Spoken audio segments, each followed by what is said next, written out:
Good morning. Thank you so much for joining us, or good afternoon if you're dialing in from the East Coast, or good evening if you're dialing in from Europe or Asia. Thank you so much for joining us. I think I know most of the folks who've just joined right off the bat, so you know me, but for those who don't, I'm Laura Bueller. I'm the Executive Director here at C100. Introduce yourself in the chat if you can.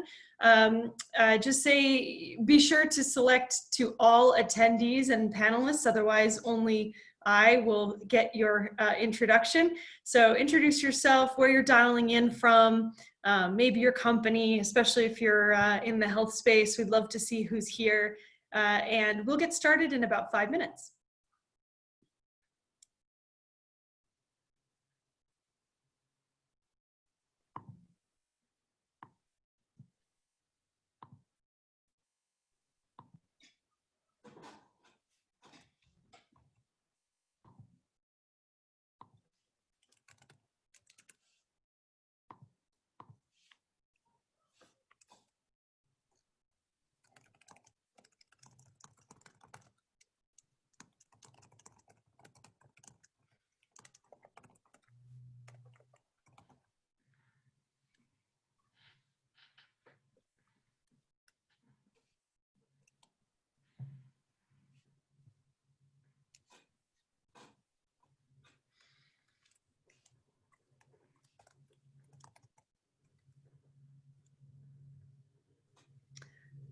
Hi, Adrian. Hi, Jeff. Hi, Osama. Hi, Helen. Thanks so much for introducing yourselves. For those of you who just joined, go ahead to the webinar chat function, select all panelists and attendees, and introduce yourself, say where you're calling in from, so that we can use the opportunity to build a bit of community.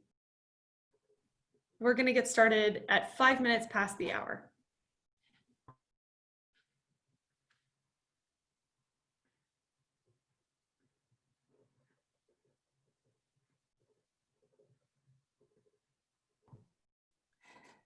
Hi, Ash. Hi, Patrick. Visiting from Calgary. Visiting where? Oh, visiting online from Calgary. Hi, Patrick. Great to see you all.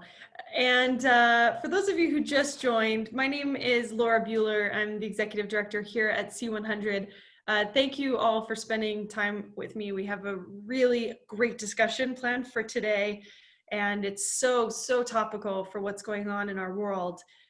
If you've just joined, please do introduce yourself in the chat. Be sure to select all panelists and attendees. Otherwise, it's just me and our team who can see you. Puria, Terry, Michael, Dion, welcome. So glad to see some familiar names, and dialing in from all over. Switzerland, Menlo Park, wonderful. Victoria, Nelson, BC, San Jose, love seeing that. We're gonna get started in 1 minute. Once again, please do feel free to introduce yourself there in the chat to all attendees. A nice way to share a little bit about yourself with the C100 community.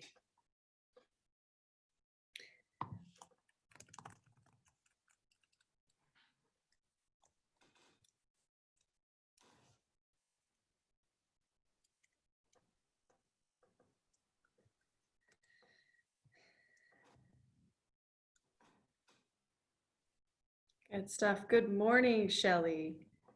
Good morning, Jamie. Good to see some familiar faces. Excellent. Neil, Pierre. Awesome. Well, we're going to get started now. Again, for those of you who are just trickling in, feel free to introduce yourself in the chat. Tell us where you're calling in from. The panelists here can see everything, though other attendees may not be able to see it all unless you select that. Either way, I'd just like to welcome you. My name is Laura Bueller. I'm the Executive Director here at C100. A lot of familiar names and faces, some of our members and charter members on the line. But for those of you who are new here to C100 today, C100 is a privately funded, mission-driven nonprofit association. We're headquartered here in the San Francisco Bay Area. Our mission is to support, inspire, and connect the most promising Canadian entrepreneurial leaders through mentorship, investment, partnership, and talent. C100 aspires to build the preeminent global community of Canadians in tech.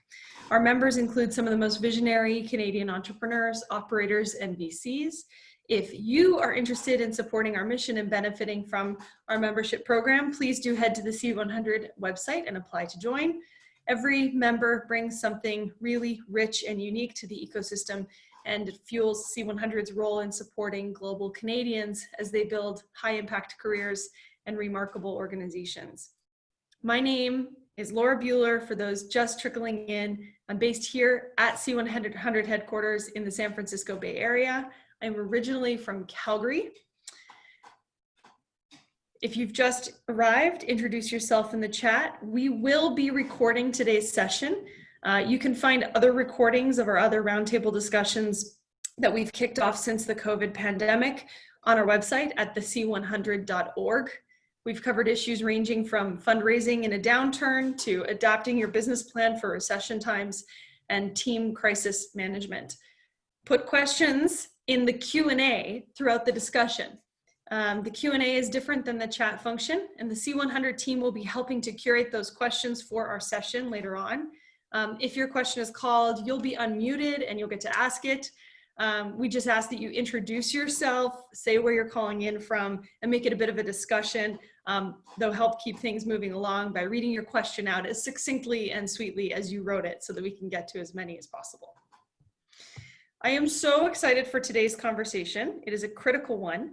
Our guests are 3 Canadian entrepreneurs, each using their expertise and their companies to fight COVID-19 in tracing, testing, therapeutics.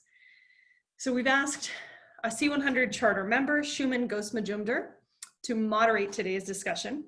In addition to his day job as the global head of AI at F5 Networks, Shuman is actually the co-founder and chairman of TeachAIDS, which is a global health education nonprofit with its history in the AIDS crisis and concussions, but of course, in today's health crisis, has found a new application for some of his critical work that he does with his co-founder and his wife. Before we move to Shuman, I'm going to ask our panelists, who are Paul Lem, the CEO of Spartan Bioscience in Ottawa, and Doug Hamilton, the CEO of Vasomune in Toronto, to introduce themselves. Let's start with you, Doug Hamilton. You are one of our C100 charter members. If you could just say a little bit about yourself, where you're from in Canada, and where you're calling in from today. Give us a little background on who you are. Great. Thanks, Laura. My name is Doug Hamilton. I'm president and CEO of Therapeutics. Vasomune Therapeutics is a company that is developing a drug originally invented at Sunnybrook Hospital, treatment of COVID-19 ARDS. I grew up in Toronto, went to University of Toronto, have a degree from the Department of Medical Genetics, and also have a graduate degree from Western. I've been pretty much in the States in the biotech industry for the last 30 years, starting first at Amgen and then Pfizer. And then I got more entrepreneurial and founded some smaller startup companies, which went on to develop some drugs which are now being distributed and marketed by international pharmaceutical companies like Pfizer and Teva. So that's my background, and I'm calling today from San Mateo, California, where we have offices both in San Mateo and the head office in Toronto. Excellent. Thank you so much, Doug. And Paul, you are another great Canadian entrepreneur, and I'm so excited to introduce you to the C100 community, in part because of the timeliness of your work getting a rapid DNA test approved by Health Canada for distribution for testing for COVID. Before we turn to the discussion on that, though, just tell us about you, where you're from, and where you're dialing in from. Hi, Laura. Hi, everyone. My name is Paul Lem. I'm dialing in from Ottawa. Originally from Toronto, did undergrad there, did medical school in Ottawa, went back and did a year of my residency in infectious disease and medical microbiology in Toronto. And I've been a biotech entrepreneur maybe 18 years now. So my current company, Spartan Bioscience, as Laura discussed, made portable DNA analyzers. Before Spartan, I was VP product at a company called DNA Genotech here in Ottawa. And I'm the co-inventor of that spit cup that 23andMe, Ancestry.com, thousands of other labs and companies use, both the patents and commercialize it. Thanks, Laura. Thank you so much. And then lastly, I'd love to introduce our moderator today, C100 charter member, entrepreneur, and leader who we normally engage for discussions on data and privacy. But this is Shuman Ghosemajumder. Shuman, tell us about yourself, and then I'll hand it over to you to guide our discussion. Thanks so much, Laura. To expand on what you'd mentioned about our work at TeachAIDS, we've created a new initiative called COVIDDB to organize the millions of resources that have been created in just the last few months around COVID-19. There's just so much information overload. We realized that it would be extremely helpful to be able to allow people to discover high quality resources and get answers to questions that are in specific areas of interest, because basically every aspect of life has been disrupted by COVID-19. Every industry, every country around the world that has a significant number of COVID-19 cases. And I'm really delighted to be speaking today with Doug and Paul and learn more about what they're doing, because I think that really all we have is prevention, detection, and treatment when it comes to dealing with COVID-19. And Doug and Paul's companies are doing some remarkable things when it comes to detection and treatment in particular. And I'm really excited about being able to go into more detail on that and help educate more people. So with that, why don't we turn things over to our panelists? And Doug, maybe we could start with you. One of the things that I think not a lot of people realize is what happens when you get COVID-19. How does the disease actually kill you? And the relationship between COVID-19 and respiratory issues is known at a high level, but can you expand a little bit on the role that ARDS plays and what Vasomune is doing to be able to help with that? Yeah, sure, no problem.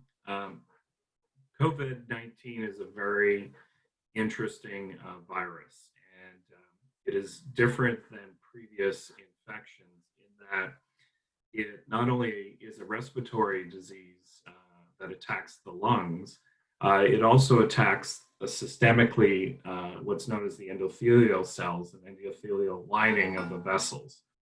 And it involves sepsis, multi-organ failure, and acute kidney injury.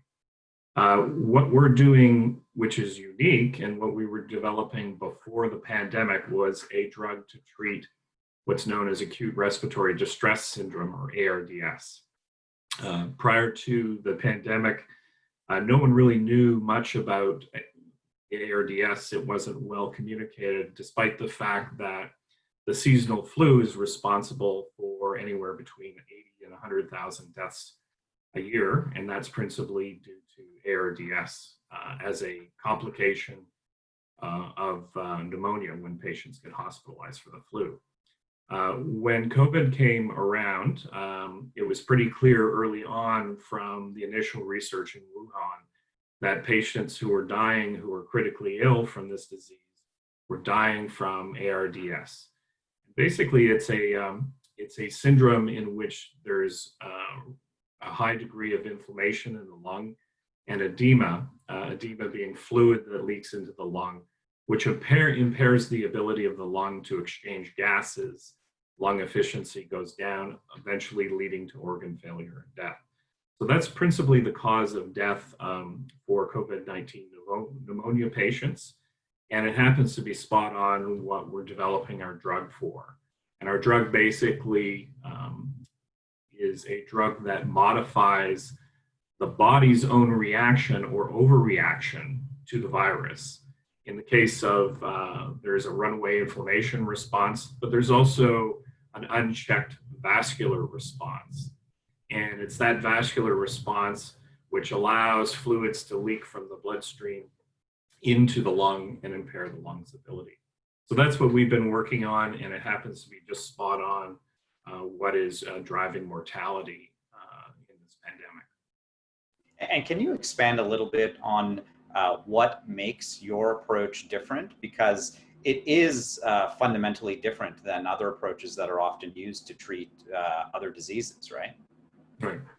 Well, that's what's exciting about it. I think when we talk to experts in the field, and how we think about this is most often what we think will be the solution or an effective means of treatment will be a multimodal approach. Currently, there are about 160 therapeutics and vaccines in clinical development to fight COVID. So they fall roughly into three buckets. You can think of the vaccines, which the aim of a vaccine, of course, is to prevent healthy individuals from getting sick, from getting infected. And the role of the therapeutics are to treat patients who are already infected. The therapeutics fall into roughly three buckets. One are antivirals, two are immune modulating agents to dial down the overreaction of the inflammatory response. And number three are fairly unusual are drugs like ours, which are modifying the body's response to the virus in the vasculature. And so by addressing, targeting a key molecule in the vasculature, we're actually blocking and reducing the endothelial effects, specifically the leakage of fluid into the lungs, which is causing the pathology and mortality. So our approach is very unique in that I have a talk from a TED Talk on my website from Sid Mukherjee, in which he talks about the future of medicine. And he talks about historically our dogma has been that drugs have been developed to target one single biochemical reaction, but that the drugs in the future are going to move up the biological hierarchy to cell therapy, to tissue therapy. And those will be the next generation of medicines that cure the diseases currently that we've had very little progress on.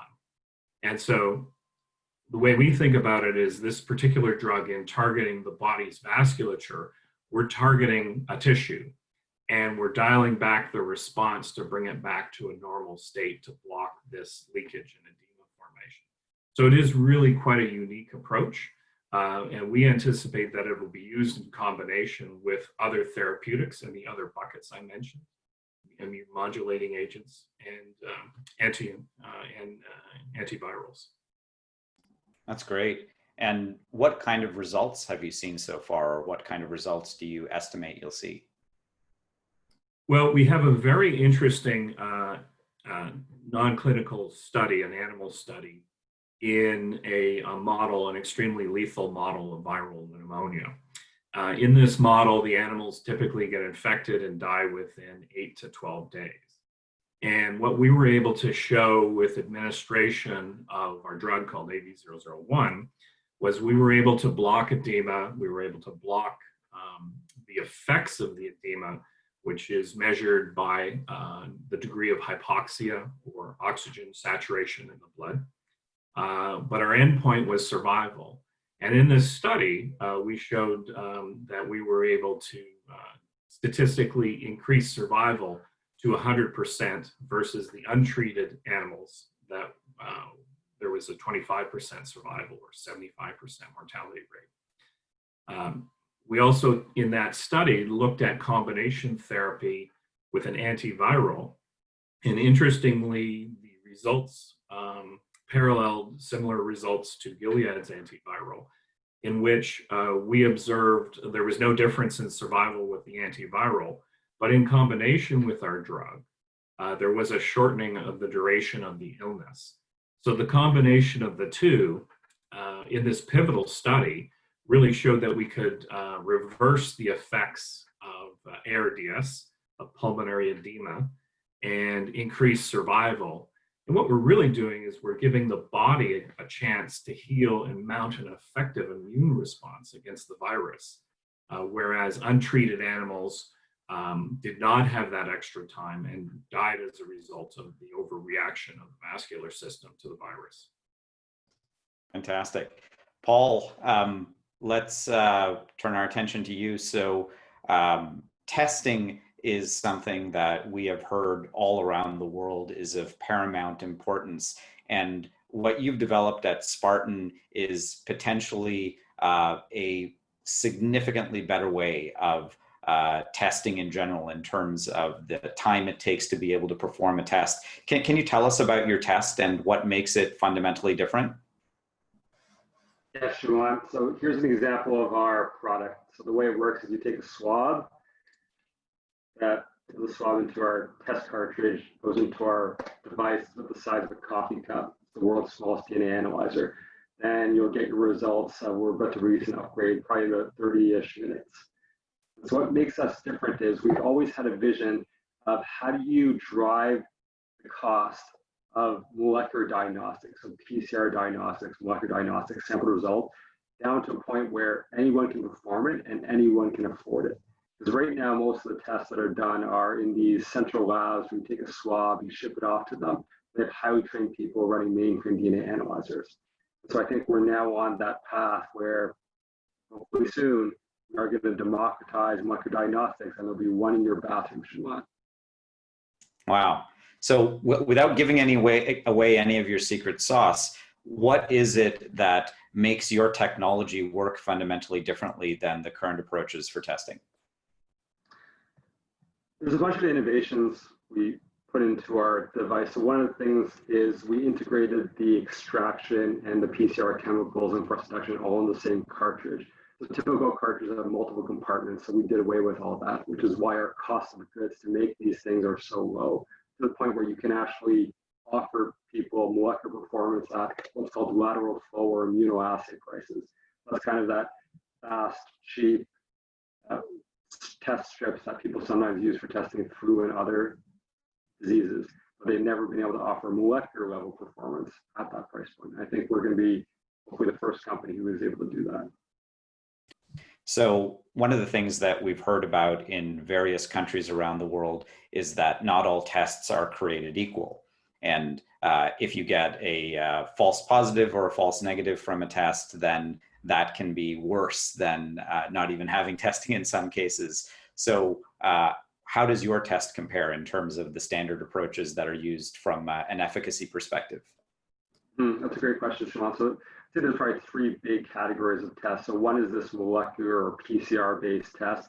That's generally considered to be the gold standard because it's the most sensitive, most specific. And there's another category called serology testing to see if you've previously been infected and your immune system is able to fight off the virus. And finally, there's this category called antigen testing, which is kind of that lateral flow technology where you look at the antigens of the virus. So generally that's fast and cheap, but less effective. And so we fit into the category of the molecular PCR test, so kind of that gold standard test of the CDC, all these state labs, that's what they use. The challenge has always been, how do you make those molecular tests have the same performance as lab-based tests, but have it super affordable and super easy to use? So that's the path we're pushing forward.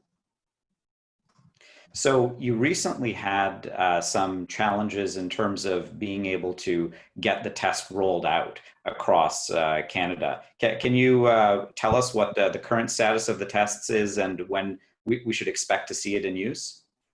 So on April 11th, we got approval from Health Canada. And then on May 1st, we got some feedback from the National Microbiology Lab that although our cartridge and our device work extremely well as the lab-based test, it's this swab that is not collecting that patient material. Some background on this swab. So we've been selling it for over 10 years now, regulatory approvals around the world, including FDA, used in landmark clinical studies, but it was originally designed to actually collect cheek cells, the buccal swab. We repurposed it as a COVID-19 sampler. What we have to do is modify that swab and make it able to collect more viral genetic material, and then we should be back up, able to ship again. So people have been learning a lot about swabs in the last few months as well, and people have probably heard about the unpleasantness associated with the swabs that you use for COVID-19 testing. I'm curious, is there an alternative path? Is there a way to actually collect DNA from your cheek instead of having it in your nose? Potentially, yes. As you're referring to, Shuman, there's that nasopharyngeal swab where you have to shove it all the way to the back of your nose, not very pleasant. And there's more and more research studies coming out all the time showing that potentially saliva or sputum or some sort of like mid-nasal swab could potentially be just as effective as shoving it to the back of the nose. So those are all approaches we're also looking at in addition to a bunch of other groups around the world. And if I had to guess, over the next several months, there will probably be alternative specimen types where they're easier to take. So one of the things that we talk about frequently in C100 events is entrepreneurs' journeys. And I think one of the things that's particularly interesting about each of your companies is that there's no way that you could have known a year ago that COVID-19 was going to be one of your primary focuses at this point. So Paul, maybe we can start with you. Can you tell us a little bit about the inflection point where you realized that COVID-19 was going to be one of the primary areas that you would focus on, and what was going on in your company at the time, and how did you retool efforts to focus on that? So for myself, my background is medical doctor. My specialty was infectious disease and microbiology. So myself and my team, we had already been monitoring the COVID-19 pandemic around the world, started realizing this might be a really big problem. And so we had already started developing a test. We looked at the CDC's recipe that they published on their website. And then I think the Canadian government came calling, and it was coincidental that we'd already been working on this test. And then I believe on March 20th, Prime Minister Justin Trudeau announced a letter of intent with our company, and everything went bananas after that. Amazing. So, Doug, you're in a somewhat different situation in that you've been working on ARDS for a while, and it turns out that ARDS is the primary cause of death for COVID-19 patients. So what was it like for Vasomune to discover the emergence of COVID-19? And is there anything different about ARDS in the context of COVID-19 relative to other diseases? I think you're on mute, Doug. There we go. Great question. I can tell you from our standpoint that the company has been working overtime, night and day, to accelerate our timeline to get into the clinic. Our plan was to file the CTA and the IND in order to allow entrance into clinical testing.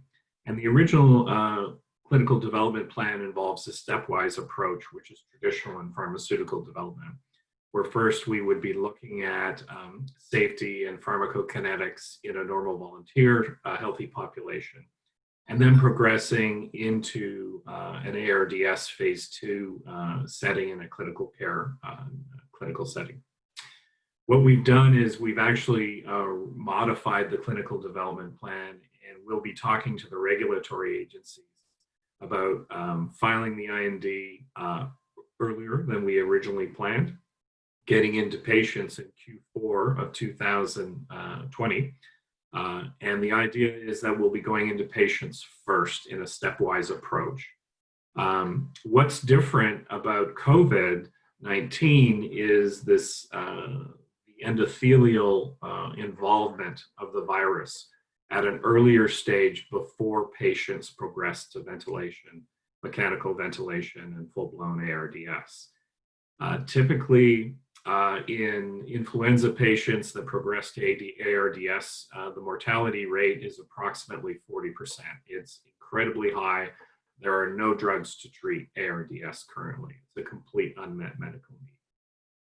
COVID mortality rates, once patients progress to full-blown ARDS, sepsis, and require mechanical ventilation, are unfortunately extremely high, approaching 80%. So because of the different nature of this disease, what we've been looking at is treating earlier patient populations prior to onset of ARDS and the need for mechanical ventilation. And so our strategy in the clinic has changed somewhat. in that what we're trying to do is not only treat patients with ARDS once they get to that critically ill stage, but to actually treat earlier stage patients that are hospitalized. And the therapeutic goal there is to prevent progression to mechanical ventilation and ARDS. So what our scientific advisors and clinical advisors and our other stakeholders, we're actively having a debate currently about what is the most appropriate patient population to get into first. So we've changed our clinical development program. We're entering into patients first, not the normal volunteer setting. And we'll do that in a stepwise approach because the primary aim, of course, is safety, and then looking at efficacy. And we'll step through different dose escalations with a safety evaluation at each step. So what has changed? Basically everything.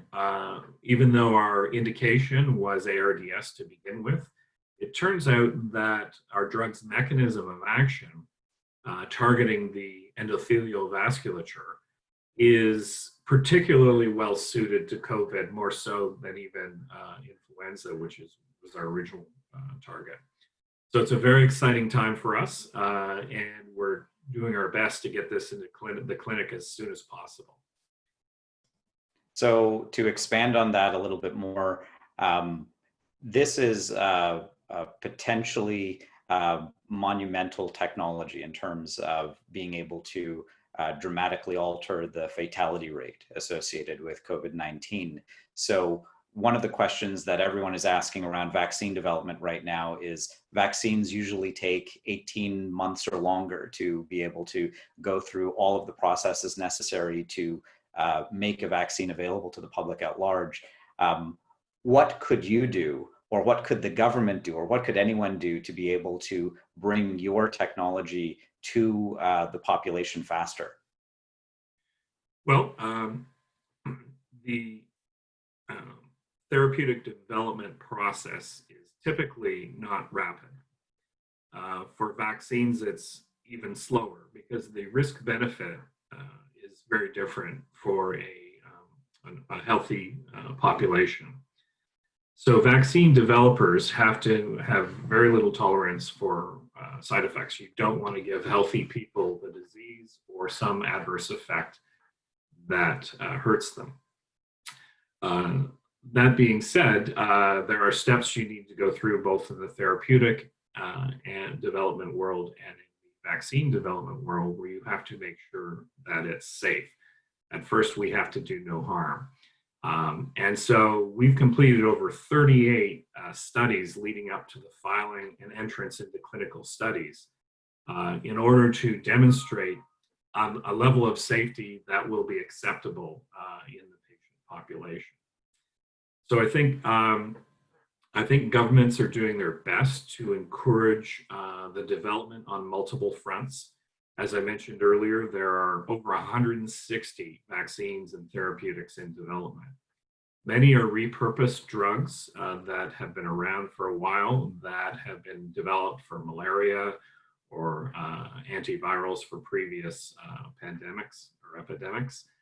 Some are treatments for rheumatoid arthritis that have been repurposed to try and modulate or dial down the inflammatory response in the lungs. So I think governments have been working very closely with the industry to try and advance on all fronts. There's no guarantee that there'll be a vaccine. Dr. Fauci mentioned this at the Senate subcommittee yesterday, where he testified by pointing out the fact that it may take some time to develop a vaccine, and even if a vaccine is developed, it may not be 100% effective. Everyone is familiar with the flu shot. It's anywhere between 15 and 60% effective, depending on the year. But there are in North America, there are over 80,000 patients a year that die from complications associated with pneumonia from seasonal flu. So a vaccine may not be the answer. If it is, it may not be 100% effective.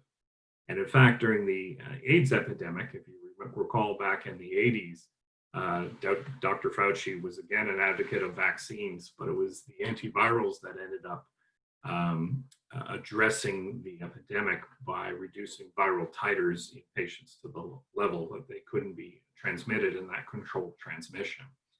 So I think no one's playing favorites in any one area of the technology. They're doing extraordinary things with these grants, and NRC, Canada, and the federal government has introduced programs to help aid in the development of these projects. Clinical studies are very expensive. We're a small entrepreneurial company. We don't have any sources of revenue other than the only source of operating cash that we have is to raise investment in a very risky area.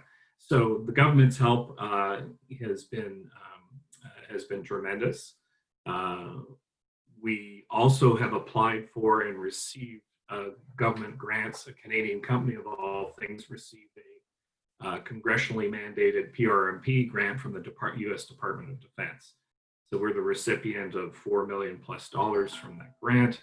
The DoD has been extraordinary in terms of processing and expediting that grant, and the review of our protocols that are a condition of the grant. They've shortened their timelines from 4 months to a week.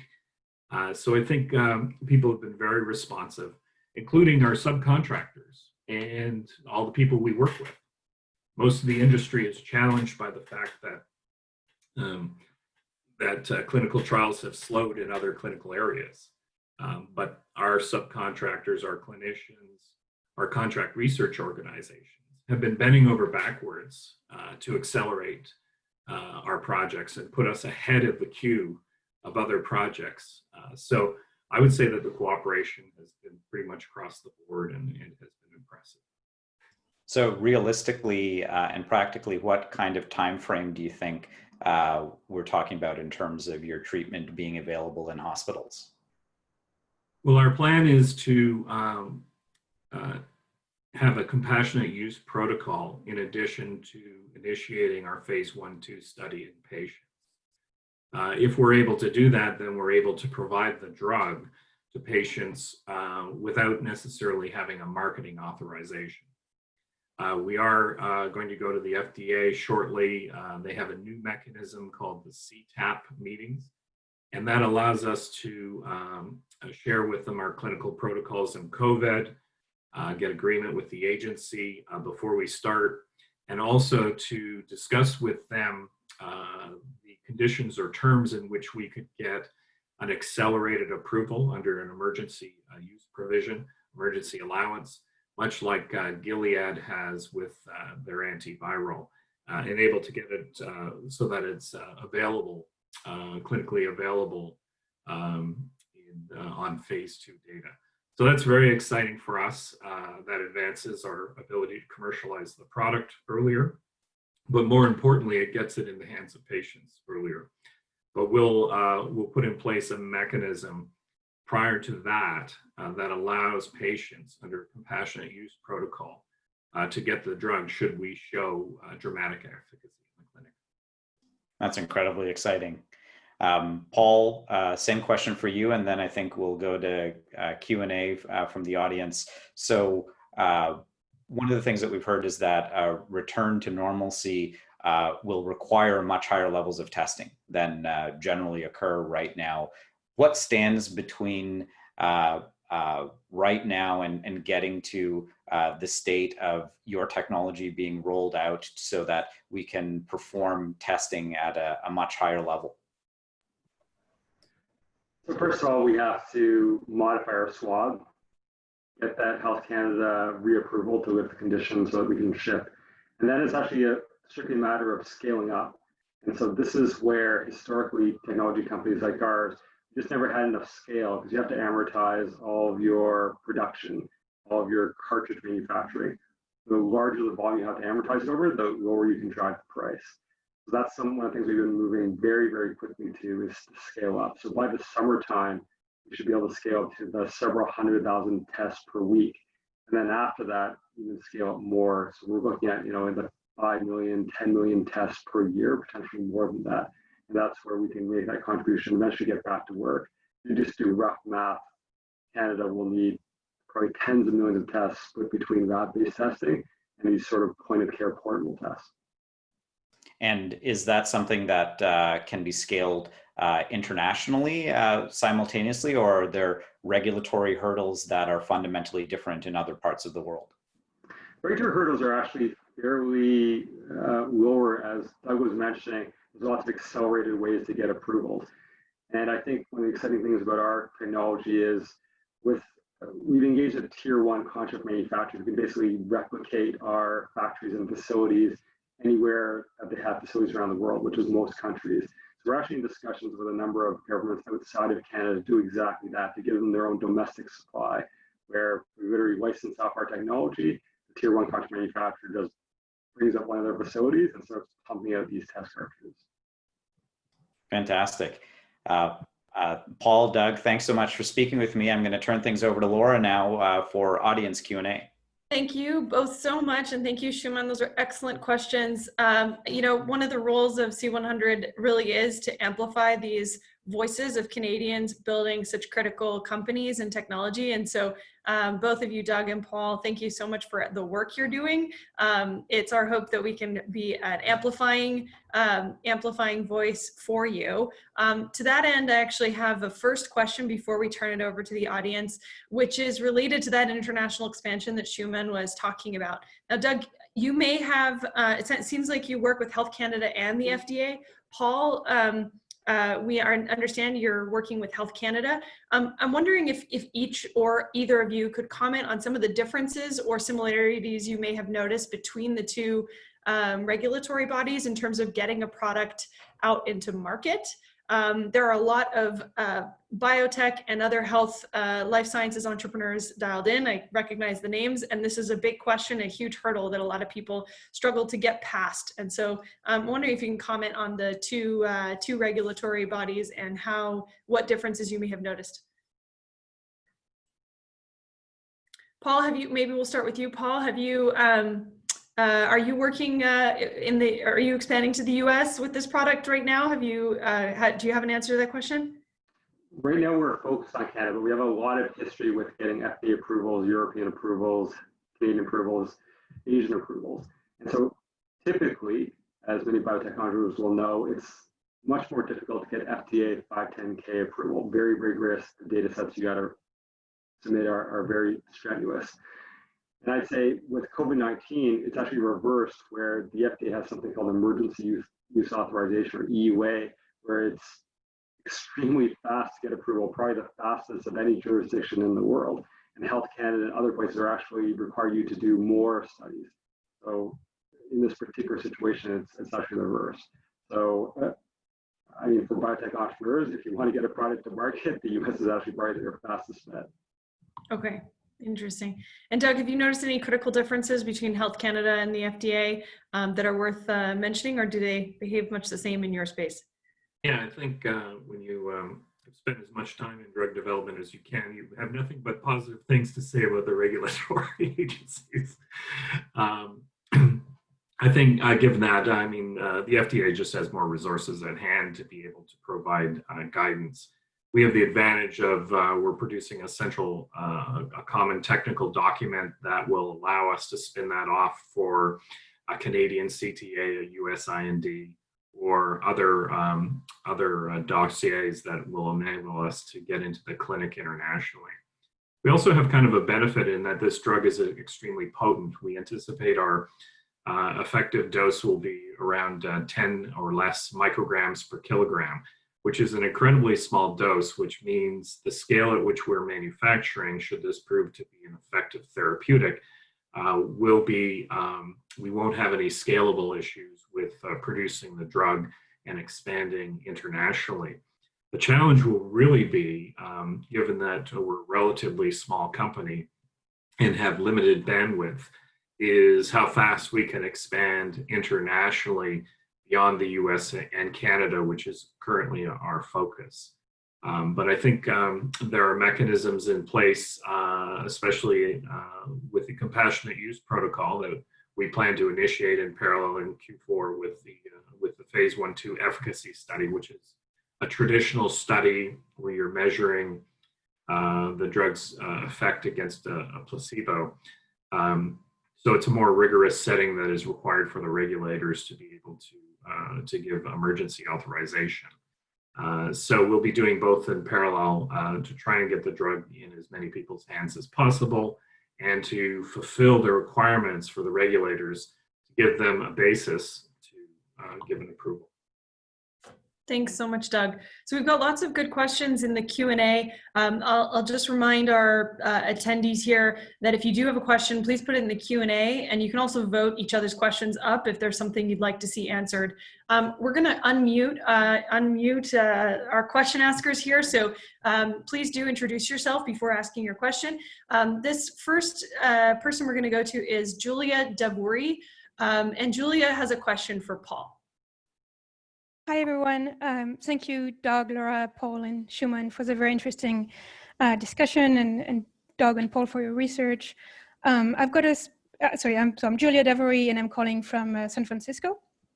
So I've got a question for Paul. I think Shuman asked about, the steps to get to point-of-care testing in Canada. I'm interested in some of the next hurdles that you'll have to get the Spartan test to Canadian homes for in-home testing. Maybe, if you have to do extra clinical trials and what the timeline is for that. My second question is around the pricing. So at that point, what will be the pricing of the device and of each individual test? Thank you. Julia, thanks for that question. So the first part, for Health Canada, basically, as you pointed out, you have to do clinical studies that show non-technical, untrained operators can actually run this at home. So it's the same type of regulatory approvals for example, blood glucose meter. And we know it's possible because there's a company called Orchard Technologies that actually got approval for things like an at-home HIV test. So that's extremely high level bar that you have to reach. So it's definitely possible. I think what's actually held most companies back is not that technology can't be made easy enough to use, it's getting the price point down. This is where we think, because we have these large COVID-19 contracts from federal and provincial customers, that's letting us scale up to the point where we can actually drive our costs down low enough. So in ballpark, if I had to guess, it's probably going to have to be in the several hundred dollar range for a device, and probably in that $30 range retail and user pricing for cartridges. Thank you, Paul. Excuse me. Our next question is going to Pierre Burke. Pierre has actually a two-part question, one for Doug and one for Paul. So Pierre, if you could introduce yourself when we find you here. There you are.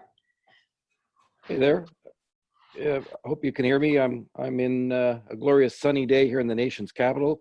So great to be with you. All local CBC said that we had some snow in the region this morning, if you can believe it. So I envy you in warmer climates. Look, two-pronged question. One for Doug. What's the outlook for humanity if no vaccine is developed and whatever therapeutics are put together only offer incidental relief like you might get from Tylenol? And number two, for Paul, it's all within the same framework here. How often will the individual citizen in the population need to be tested to provide a necessary societal safety to resume minimal national and global economic engagement? In other words, if I get tested on a Tuesday at 2 p.m., but I get infected at Tuesday at 4 p.m. when I'm pumping gas on my way home, what good is the test? Thank you. So let's start with Doug, which is, what is the outlook for humanity if no vaccine is developed, and whatever therapeutics are put together only offer the incidental relief? Let's start with you, Doug. Well, that would be a very negative outcome. Now, of course, anyone who's had kids realizes that a kid with a fever and you administer Tylenol is extremely effective, but it only resolves the symptoms. Gilead's antiviral that was recently in the news ended up shortening, for the population they were looking at, shortened the duration of illness by a third, which is significant. I think, as I mentioned before, that there is a strong possibility that a vaccine will be developed It may or may not be 100% protective. So that will protect a proportion of the population.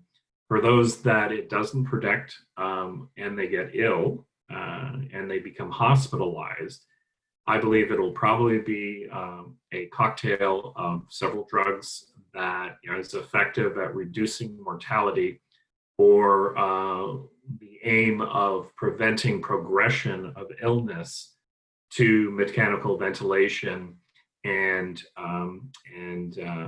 full-blown ARDS. If we can do that, we can significantly reduce mortality rates, which is our primary goal, and shorten the duration of hospitalization in the ICU, which is incredibly resource intensive in terms of people and ventilators, and can be overwhelmed if a hotspot develops. So this is a global effort. This is the golden age of biotechnology. So I firmly believe that we'll come up with a combination of solutions. Will it be a magic bullet like the polio vaccine? Unlikely. Will it be a combination of vaccines and therapeutics targeting those people who are not protected by vaccines? I think that's likely. And I think that it's a question of a time frame. It will not be the fall, and there is possibility that the virus will come back in the seasonal flu season again. So this is going to be with us for some time, and this will be a challenge.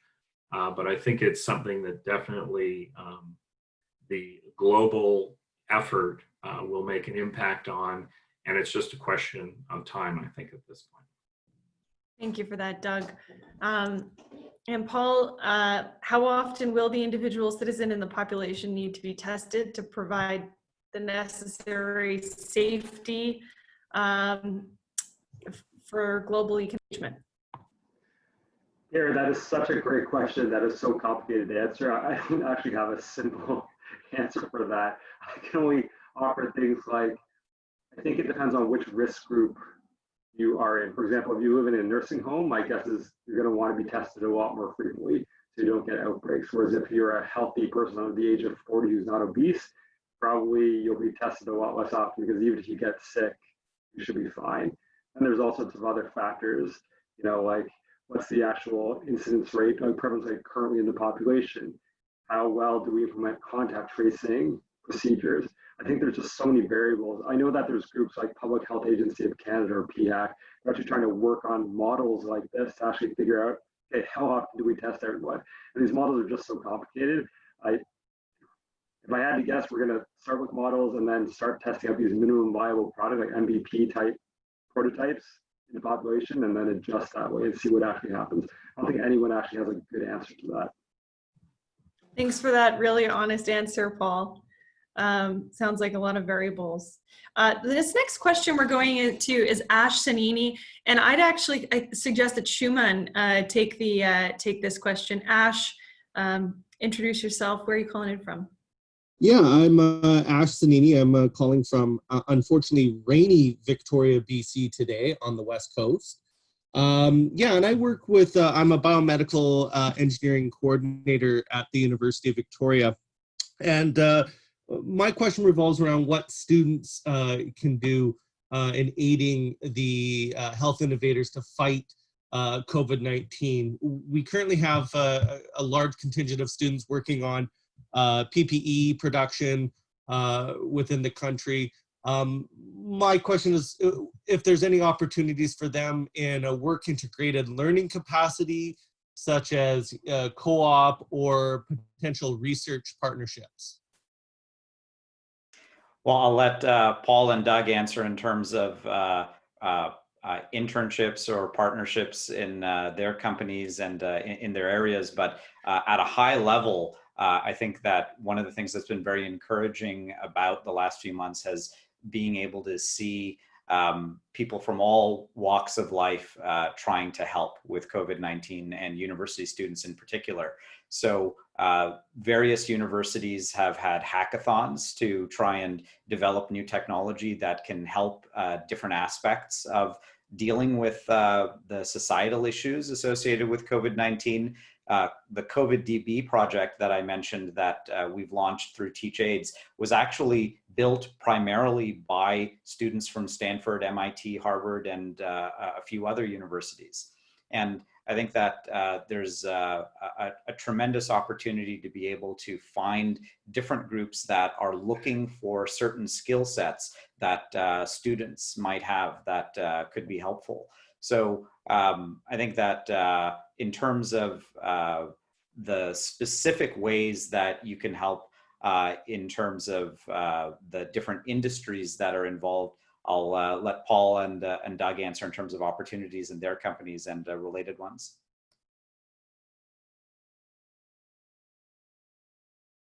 Doug, maybe you want to go first? Yeah, no, sure, no problem. I think one of the challenges that we have in the Toronto hub is getting people with experience, translational drug development experience. That's been a challenge for us in terms of our growth, and we're always looking for people that have that experience, but we're also looking for people who are just willing to roll up their sleeves and get the job done. We have a lot of block and tackling that we need to do. As I mentioned, we're compiling 38 studies, very complicated. The CTD dossier is 1,000 pages. We could definitely use some help. And we've been talking internally about how best to put together an internship program such that we can manage that effectively and have that to be a good experience for both parties, given the realities of our decentralized office now, where we're all working from home and we don't have necessarily the one-on-one mentorship of being in the same room together. But we are thinking about a program. And I can say from the university standpoint, I'm also on the West Coast Innovation Council for University of Toronto.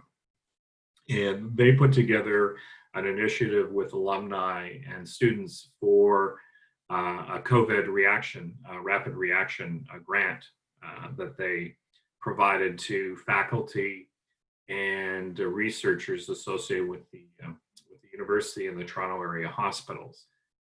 Basically, they were able to raise, I think it's about $35 million now, and they allocated projects, about 38 projects that were COVID-related, a rapid response that could be accomplished by students and faculty at the university. And so I think it's an excellent program, and it was an excellent response.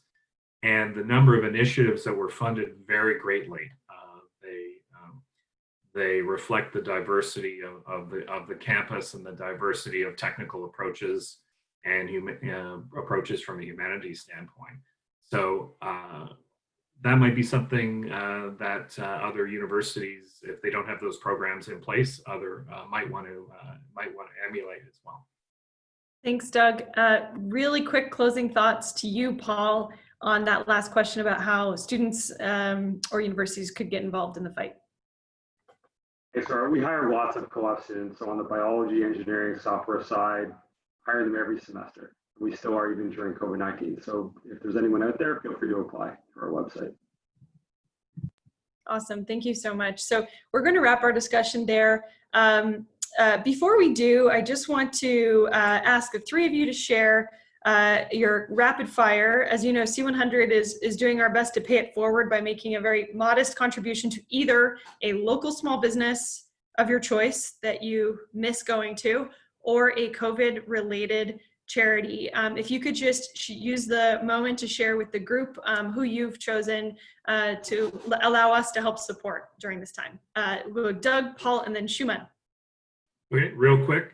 I chose the Bowery Street Mission. I lived in New York for about 12 years at Broome and Bowery, and just down from CBGB's, now closed, was the Bowery Street Mission. And basically it was their mandate was to help homeless people to become, to get jobs, to move out of the homeless shelter, and to become productive citizens again in society. So it's a marvelous charity, helps a lot of people in New York City. Bowery Street Mission. Thanks. And you, Paul?